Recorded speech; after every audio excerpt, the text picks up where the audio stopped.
the Tutorpreneur program, and I'm very excited to introduce to you today Lou Bortone. Now, Lou is a luminary in the area of video marketing. And why is video marketing important when we're talking about online tutoring? Well, people want to get to know you and get to like you before they ever start to work with you. And what a perfect way to do that through video. So I'm going to be asking some questions of Lou today that pertain specifically to our business and how it can benefit you and your business so that you can be the best that you can possibly be as an online tutor and continue to get clients coming through that funnel over and over and over again. So without further ado, let me introduce you to Lou Bortone. Hey, Joanne. How you doing? Good. It's fabulous to have you here today. Thank you. You know, I've been following you online for a while. I'm part of Social Buzz Club and all that great stuff. And, you know, I've seen the kind of work that you've been able to do. And, you know, I'd love for you to be able to talk about yourself in videos and when you started realizing the power of videos and how critical they can be when it comes to marketing. Yes. Well, I mean, I came from the TV industry, so I sort of already knew the influence and power. And, you know, we're a very visual society. We're very, you know, brought up on TV. And now all that's moving online. And, you know, what I realized, having come from a TV background, is that the same resources and the same screen that all the big TV networks use are now available to all of us, any of us, just with this, you know, free stuff like even the Google Hangouts on air like we're doing here. I mean, it's really accessible. The playing field has been leveled. And again, it is really a powerful medium because it allows you to basically broadcast to the world without having to own a TV network or a ton of equipment. So with a computer and a Google account, you know, you can broadcast to your friends and fans and anybody that you want all over the world 24/7 on the fly. And like you said earlier, it is really a great way to connect and to engage your audience and to just, you know, have them start to know, like, and trust you because they can see you. Yeah, absolutely. And that is super critical when we're working with people online. You know, there's so many people that they can choose from, but the more opportunities we give people to get to know us ahead of time and they can see who we are in an authentic manner, they're going to be more drawn to us at the end of the day. Yeah, and I call that the I feel like I already know you effect. And basically that's when, you know, you start to go online and you've done some videos on YouTube or you've done some Hangouts, and then you may meet the person in person or on the phone or whatever, and they'd say, you know, hey, I feel like I already know you because, you know, I'm used to seeing you. So it's really powerful to have that, establish that connection even before you've met in person. Yeah, I found too that it kind of like takes away that whole like I have to feel like I have to sell to you because people automatically like to buy from people they know, like, and trust. So the fact that now they can get to know me without having to, you know, dig up a lot of stuff and all that kind of stuff, it's just a really great opportunity that's sitting free within our control, which is awesome. You just have to get used to the fact that, you know, you're going to have to, well, not always, but in some cases you're going to have to be on camera, which I know, you know, some of us are more camera shy than others, like myself. But, you know, it's a little strange talking to a computer or a webcam or a microphone when you're not used to doing it. But after you do it a few times, it becomes sort of a little more normal.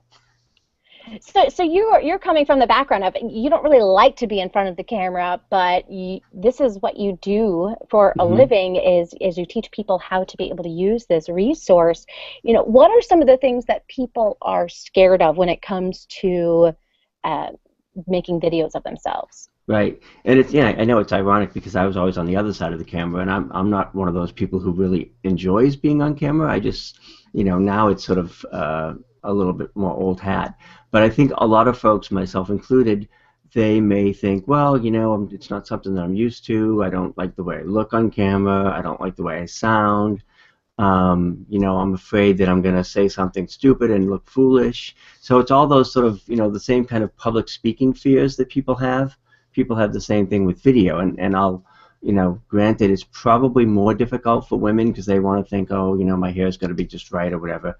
And, guys, it's like, oh, I got my pajama bottoms on, but they're only going to see me from here up, so I can. So, but I think people, again, unless you're on unless you're a Kardashian or on the Real Housewives of Atlanta, you're not used to being on camera every single day, all the time, and it's not something that we do. So it does take some getting used to. And I know, you and I were kidding before that, especially when you're doing something like a hangout, you want to look at the screen, so you're looking at the person, but you really have to force yourself to look up at the camera. So those are the little things that you have to get used to. But after you do it a few times, it's not that difficult. And then the other thing you have to realize too is that Google Hangouts has made this so accessible that you don't have to look perfect. I've got my green screen in the background, so it's not an ideal background. It's just what I use because that's where my computer is, and I use the chroma key and green screen a lot. But you just have to get used to doing it. And as we were talking a little bit before we started here, that even the national news networks like CNN and NBC and MSNBC are using Skype to bring in their guests. So and it's not the greatest quality, and sometimes the people don't always look perfect and they're not lit right. But if CNN can get away with it, then we can get away with it. Yeah, absolutely, absolutely. And people are pretty forgiving online, don't you find? Mm-hmm. There is a little bit, I won't say that they've lowered the bar, but because there's so much video online, there is an expectation that this isn't going to be the Oscars and the red carpet. We're not walking down the red carpet here with thousands of cameras. We're in our offices or in our living rooms or wherever we may be, and I think people are very forgiving as long as the content is good and the message is good, because people are really tuning in for the content, not to see who you're wearing. Yeah, absolutely. So. Absolutely. And there's also other ways that you can make videos without having to show your face if that's how you want to get started. What suggestions would you offer for people who are interested in making some videos but necessarily don't want to be on camera themselves? Right, and that's actually the way I do most of my videos. Is what I do is I use PowerPoint, or if you're on a Mac, use Keynote, and I basically create a PowerPoint presentation and narrate that, live on the fly and teach from that. Or I can share my screen, and even with Google Hangouts you can do that. Like we could pop over and see my desktop right now. So I like the fact of being able to sort of hide behind PowerPoint and use the content and let that lead the way. And in some cases, it's just a much better way to learn for people to see the bullet points or to see what's happening on screen rather than having somebody, lecture at them. Yeah, absolutely. That makes it definitely a lot easier. What are some of the tools that you think that people need nowadays in order to create, because people want to put quality out there, so what quality types of tools would they need in order to get started?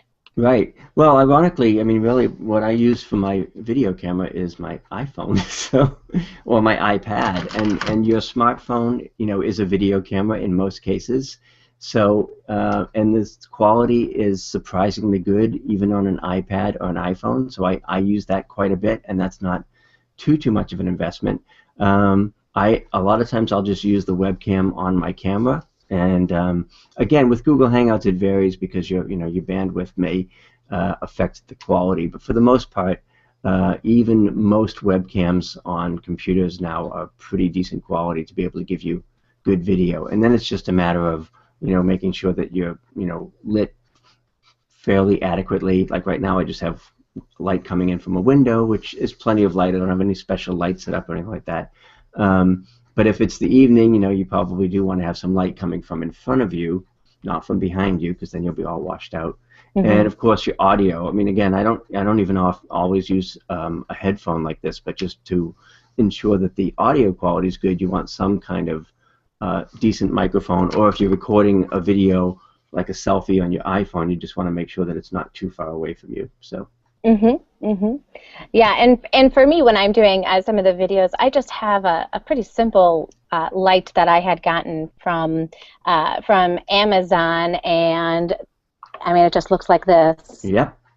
Like a little umbrella with a little light in there, and it just kind of takes some of that shadow away from my face so that my face stands out just a little bit more. So yeah, that's one of the tips that I use. It's not expensive stuff, but it does make a little bit of a difference at the end of the day so that you're not kind of washed out or Right. any of And then that. once in a while, I'll do like a little plug for my little Martian. My blue snowball microphone is an external USB mic that I use from time to time just to get a little bit better audio, and that's like $50, $60 on Amazon. So it doesn't take a lot of investment. Sometimes people think, oh my gosh, I'm going to buy all this stuff. But again, if you have a message or you want to teach something and you've got something to share, as long as the quality is adequate and the content is good, you're in good shape. Yeah, absolutely. Now, what kind of content would you suggest that people create when they're trying to market like an online tutoring business? hmm I think probably the first thing and maybe the most important thing to have is some kind of video on your homepage. And I call it a welcome video or a first impression video. And Hmm. again, that's just a way for people to connect with you initially. Chances are that they're going to your homepage if they're thinking about hiring you or if they're looking for a solution. And you want to give them that little, welcome that's just, hey, this is who I am, this is who I work with, and this is how I can help you. So very simple, very informal. Again, doesn't have to be a big production. It's just a way to connect with your audience and to make things more personal and engaging. And rather than just coming to a website with a bunch of text or pictures, they're actually seeing the person who's right there on the site. So definitely a welcome video on your homepage. And then, as you want to establish your expertise and get more visibility. A lot of folks and a lot of my clients do video tips series. So they'll do like very short tips for kind of expert tips in their niche, and then post those to YouTube just to kind of get some exposure. Hmm. And one thing that I found really helpful for me is to give away those free tips on even though I store them on YouTube, I give hmm them away as a free tip, and I connected them now to a autoresponder, like a Weber, Yeah, to be able to collect their email and be able to continue to give them great content or offer my services if it's something that they're looking for. yeah, exactly. And I'm glad you mentioned that because most, at least on the online business, most of those home pages or most web pages will have not just a video but also an opt-in or a way for them to connect with you. So on my site, like I've got a 4-part video series, which I'm a video guy, so I want to do video. And you sign up and you get a new video every couple days that talks about some of the stuff that we're talking about here. And it gives you an opportunity to continue that conversation with them. So even though they've seen your initial video, now they've signed up for your freebie offer, and you can continue to engage with them and build that relationship. Yeah, and I've had people say, well, if you're just giving it away for free on YouTube, why would people even opt in? Well, a lot of people don't even know where to look for that kind of stuff. Right. So, and you always want something on your site as well, because that's the environment that you control, and you sort of control the experience. As with, YouTube. I mean, I love YouTube. I've got tons of videos up there, but you can get easily lost there, and people can, oh, I'll click away to some other little rabbit hole, and you never see them again. Exactly, exactly. And then they forget about you, right? Right. hmm Yeah, and I think that's the beauty of the whole video experience, right? Like, because people can continue to connect with you, people can continue to get to know you, but you've got to have a way to hook people into wanting to know more. hmm You know, Yes, you want why to do do they want to connect compelling with you? content. You got to give them something compelling.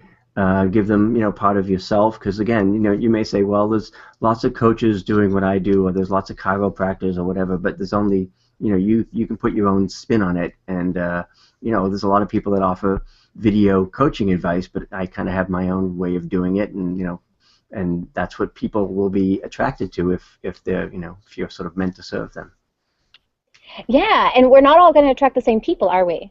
No, absolutely not. And it's funny because sometimes people will say, "Hey, why are you promoting that other video person, or why are you offering, why are you offering their product to your people?" It's like, well, because there's plenty of people and there's different ways of doing it and different nuances, and I don't really think of it as competition. I think, hey, if I can provide another resource to my folks that's going to help them, then they're going to continue to trust me, and I'm going to, they'll come to me for advice, and hopefully, again, that relationship grows.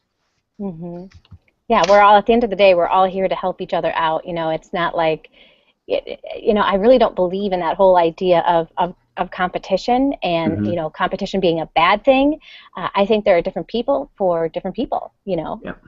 Hmm. And, there's other online reading tutors. I'm not the only online reading tutor in the world, but I have a full caseload. Why is Hmm. that? Because of all of these things that I have put into place, including my online videos that I give to people. Yeah, and again, that's going to be one of the things that differentiates you right off the bat because not everybody is doing video. And again, it is personal, it is engaging. It gives you a little bit of that kind of celebrity factor just because we're so used to seeing people on TV. Um, and it really does help you stand out. It's like, okay, I'm going to get, like I use video email from time to time. I'm going to get 200 emails today, but I guarantee you I'm not going to get any video email. So if you're using video email to communicate with people, you're really going to break through. And again, more free tools like I use something called vsnap.com, and I can just do a quick little 30-second hello to somebody on video, and it's going to be a lot more personal and really stand out more than just another print email. Yeah, absolutely. Absolutely. That's awesome.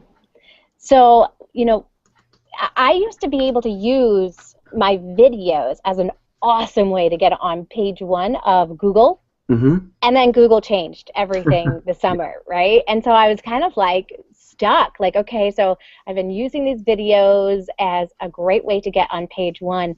And now they've changed it that Mm-hmm. you have to kind of go viral with your videos. Am I understanding that right with Hummingbird? Yeah, and again, I'm not an SEO expert by any stretch, but video is still going to help you with SEO in the long run, and it's about visibility. And again, if you're providing good content, I mean, the good thing about what they've done is they've put more of a focus on content than sort of being able to game the system. So it isn't just going to be, I'm going to stuff all these keywords into my video and it's going to get ranked. It really has to be good content. Google's getting smarter about seeing, what's the context of the video, not just the words. So again, it comes back to if you've got a good message and you provide valuable content, it may take longer, but at the end of the day, you're going to be found. So I just, I think they're trying to build it so that the cream sort of rises to the top rather than just the people who are spending all money on keywords or something. Yeah, because it can get pretty crazy with that kind of stuff, and it's like people are trying to play the system versus Hmm. just really add valuable content on there. So Google still really likes video. That's the good news, right? Yeah, and I mean, obviously they own YouTube and Google Plus and Hangouts, and that's the way it's all going. So I say, look, this is the way we're communicating now. It's the way we're sharing. It's the way we're connecting, and really, it's the way we're selling. So it's just there's so many compelling reasons to do video versus just and not saying you shouldn't do social media or you shouldn't do blogs or articles. That stuff's great as well, but video should be part of the mix. Yeah, absolutely. And it's good to get good at one and then, kind of continue to uh, Hmm. add to your knowledge of different ways that you can use for marketing. I mean, sometimes I'm more video prone and other times I'm more blog prone and Yeah. other times I'm more just going into my Facebook and working on there or LinkedIn and I kind of go through phases, but it's really creating that healthy mix of a place where people can find me. Yes, and that's the other nice thing about video is it really is another social medium. And if you do put a video on YouTube, you can share it to Facebook really easily with one click. You can share it to Google Plus. You can share it to Pinterest, even LinkedIn. So one video is going to give you exposure in all these different places, and you didn't have to oh, I've got to log into Pinterest and do this, and now I've got to go back to LinkedIn. It's all like if you use YouTube as the hub, you can spread it out from there with just a few clicks. Absolutely, which makes it great. I've even started creating videos with my own students who now I've never met some of Cool. these people ever. I just made a video the other day with my Australia students, and Wow. I used jibjab.com. So I was able to Cool. take their faces and put it onto the people, Hmm. and we're singing the song Jump. Jump, jump. Yeah. And so I'm on there, they're on there, and I gotta tell you, it has gotten the best feedback, like more Hmm. feedback than I ever thought would have been possible. and they're all saying, "Oh, my kids love that you tutor them. Yeah, You're so great. You're awesome." And what a fun way to be able to stand out from the crowd, right? it is. It's great, and it's another one of those free tools that proves once again it's not really about the money; it's about the creativity. And honestly, I was just making it because I was connecting with my students and just doing Hmm. something fun. I had no idea the viral piece of that Right. they're going to be sharing that with all of their friends. They're going to be commenting it on my Facebook page about what a great Hmm. tutor I am. That wasn't even the whole purpose of it. I was Right. just doing something fun for my kids. Yeah, I mean, I found sort of the same effect when I was doing I would do photo montages for the holidays or for birthdays or whatever, and I'd use a tool like Animoto.com or Stupeflix, which is Stupeflix.com, and I just take some Facebook uh, pictures and put them into the montage. I mean, it literally took 15 minutes, and then I posted it on Facebook, and I'd say, like Happy Holidays to some of my friends, and their photos would be in it. So I could tag them and it would show up on their page. So it really kind of spread things out, and you're giving them a shout out, but you're really getting publicity in the end as well because so many more people are seeing your video. Yeah, it's kind of fun when you can discover those fun things, but like you're not really doing it because you wanted that kind of publicity. Hmm. You were just doing it because you're trying to be Yeah, I fun mean, or I've kind of nice or stumbled upon that by accident, and suddenly I've got 60 comments on my Facebook thing because people are like, "Oh, thanks so much for putting me in that video. That was so much fun." it's amazing. Sometimes we think it's all about creating this, Hmm. great content, and sometimes it's really just the fun stuff that you put out there that that goes the viral route. Yeah, again, because it's just it's so good for connecting, and even Facebook, obviously Pinterest, and some of the other sites are becoming so much more visual than text based. So Hmm. video gives you a big advantage there as well. Well, and you just bring up a really good point because when it comes to video and what do you do with those videos, you want people to see them, and that's going to be huge. So once you've created the video, what can you do so that the most amount of people can see your video? Hmm. Yeah, and it's interesting. It's because I looked at a statistic the other day that said 50% of YouTube videos never get more than 500 views. So if you get that many, then you're doing better than half the people in the world. But there's a way, and I think people tend to think, okay, I put the video out there and I put it on YouTube, and maybe I posted it to Facebook, and maybe I tweeted it once, and that's it. But that video, if people missed it, in that moment, you can continue to repurpose the video, re-promote the video. I mean, I have videos that are 6 months old, and I may still tweet about them just because they're still relevant. So I think there's a tendency that people think they can just kind of throw it up there and hope for the best. And the truth is you have to continue to promote it, and you have to assume like, oh, just because I tweeted this once doesn't mean I can't tweet it again in 2 days, or send people the link or email the link to my list and that kind of stuff. Hmm. So you have to kind of continue to promote that video so that people have a chance to find it. Yeah, give them those opportunities so that they can find your stuff because it is not easy. I tell people nobody's going to find your stuff on accident when it Right. comes to the internet. Yeah. Everything that you find is because people have strategically put systems in place for you to be able to find that. Mhm. And Yep. so that's one of the biggest things that we need to take into account. Put it onto your Pinterest board so people can find it on Pinterest. You Mhm. know, tweet it out if you use Twitter. I'm a big Mhm. Facebook person. So Facebook, my business pages, my websites, my email lists, all those places that you talked about. And Mhm. those are just as many places as you can think to get those out. But I think what I found one of the most prevalent way to be able to use some of my videos is when I get into chat rooms and people Hmm. are trying to solve a problem Yep.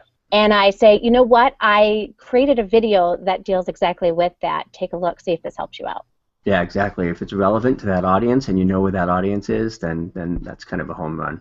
And I know Google, I haven't really looked into this much yet, but Google has something called Google Helpouts, which are like hangouts for specific issues. So I mean, I don't, it could be anything from plumbing to videos where you're saying, here's how to do this, and you do a Google Helpout, and people can kind of come in and watch those lessons and see what you do.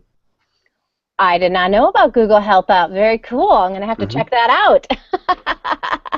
That is Yeah, I awesome. have to admit I haven't played with it that much myself, but it looks like it definitely has some interesting potential. Yeah. Awesome. So when it comes to, this whole, creating videos and kind of getting past our fear of that whole, public speaking and what are people Hmm. going to think of me, we get past that. What what are really some of these big benefits that can come of us creating these videos? Hmm.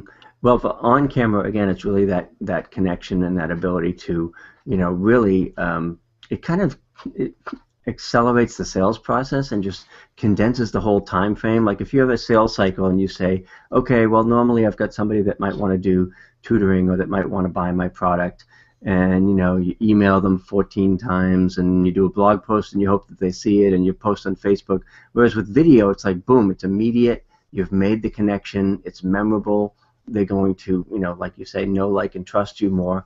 And I think it just really speeds up the whole process. And again, there's a lot of competition out there, so we want to, ultimately get to the sale or whatever the end game is here as quickly as possible. And video's a great way to do that. Absolutely.